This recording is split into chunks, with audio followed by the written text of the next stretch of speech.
Arizona Governor Katie Hobbs will go down to the closed Lukeville port of entry as the migrants surge across Tucson. That sector of the border continues to grow. And News 4 Tucson's Eric Fink has more from Midtown on the governor's visit to Lukeville. And new tonight at 10, we're hearing from a border sheriff. Eric. Well, Monica, Sean, here's the letter that Governor Hobbs sent to President Biden earlier this afternoon. In it, she calls the decision to close the Lukeville port of entry leading to a humanitarian crisis.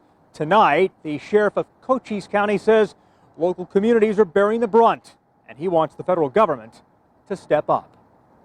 What we don't see is the end game. We don't see a solution to where we're going. What we see is getting gradually worse and worse. Sheriff Mark Daniels says at this point, both manpower and resources are stretched incredibly thin along the border in Cochise County. And he knows he and his team and the non-governmental organizations like Casa Alitas in Tucson are trying to manage this humanitarian crisis.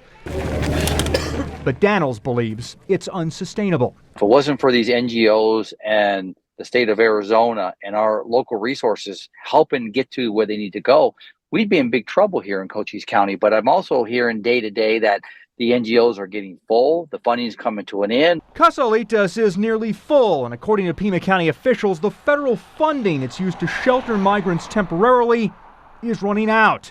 Officials on the ground fearing street releases any day. Friday, Governor Hobbs wrote President Biden, urging the president and the Department of Homeland Security to deploy the National Guard to Lukeville to reopen the port of entry that's been closed since Sunday night. Right now, some migrants are coming into the United States through the border wall. That letter saying in part, quote, of the approximately 2,500 National Guard members currently on federal active duty orders on the southern border, 243 are already in the Tucson sector and can be reassigned to reopen the Lukeville port of entry.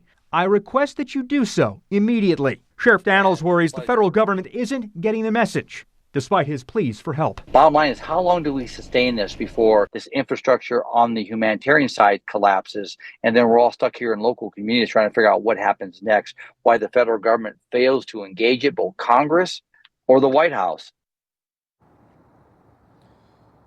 And a spokesman for Governor Hobbs telling me tonight that she'll be on the ground in Lukeville sometime tomorrow morning. We'll have a crew on the ground in Lukeville as well.